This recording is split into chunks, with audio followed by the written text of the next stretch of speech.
بعد الفيديو ده انت اللي هتقرر نوع اللب والفول السوداني اللي هتشتريه ليك ولأولادك حفاظا عليهم من المادة الخطر اللي اكتشفوا ان هي بتضاف ليه. وده مش كلام من عندي، ده بيان رسمي من وزارة الصحة اللي حذرت الناس منه وقالت ان هي مش بس بتضر الكبار، لا دي خطر كمان على الاطفال. وقبل ما نشوف الفيديو اللي جاي ده مع بعض، في كلمتين مهمين عايز اقولهم لحضراتكم. زمان لما كنا بنشتري اللب كان لونه اصفر باهت وكان ليه طعم وريحه، تروح تشتري من اي محل تشوف اللون العادي اللي كلنا اتعودنا عليه. لكن مع الاسف دلوقتي بعض المحلات تروح تشتري منها اللب، تمسك شويه في ايدك على ما تخلصهم تلاقي فيه لون اصفر على ايدك. واكيد كلنا مرينا بالموضوع ده. انا واحد من الناس لما كنت بشوف الماده دي بعد ما اخلص اللب اقول ده كركم. وكنت برضو بشوف بعض محلات اللب اصفر باهت لسه يعني ما حمصوش، وبعد ما ينزلوا كده من الماكينه بتاعه التحميص يفضل يرش عليه ماده لونها اصفر فاتح وبكميه كبيره، يقلب في اللب ويفضل يرش عليه الماده دي لحد ما يبقى اصفر فاتح، اللي هو من كتر ما ضاف ليه الماده دي بيلمع في المحل وبيكون لونه ذهب. مش بس كده، ده حتى الفول السوداني اللي اتعودنا على اللون بتاعه وتربينا عليه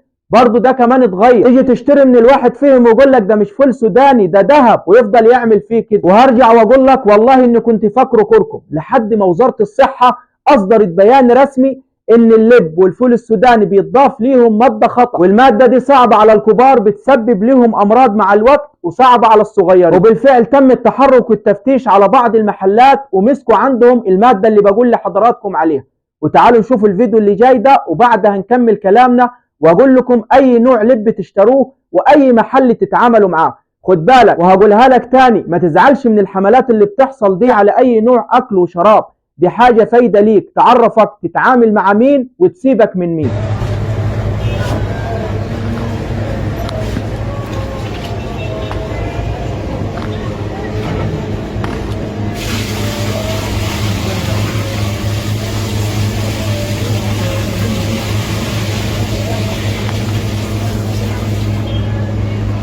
ده هناخده معانا عشان في بقايا.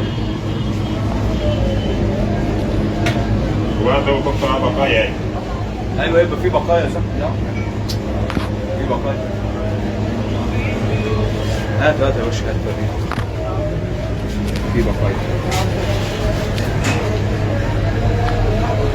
اظن انت عرفت دلوقتي اي نوع لب وفول سوداني هتشتريه ليك ولاولادك حفاظا عليه. اللون الاصفر الباهت اللي اتعودنا عليه وعارفينه من زمان هو ده الاصلي والطبيعي. الفاقع اللي لونه اصفر ذهبي ده اللي من بعد ما تمسكه تلاقي ايدك كلها لونها اصفر، ده تسيبك منه تماما وما تتعاملش مع اللي بيعمل كده. الماده دي خطر علينا وعلى اولادنا، رجاء من اي حد بيستخدمها تسيبك منه وما تشتريش منه تاني. بس كده، ويا ريت كل الناس اللي بتشوفني وعلشان الرساله توصل للكل اعملوا مشاركة للفيديو ده في كل مكان.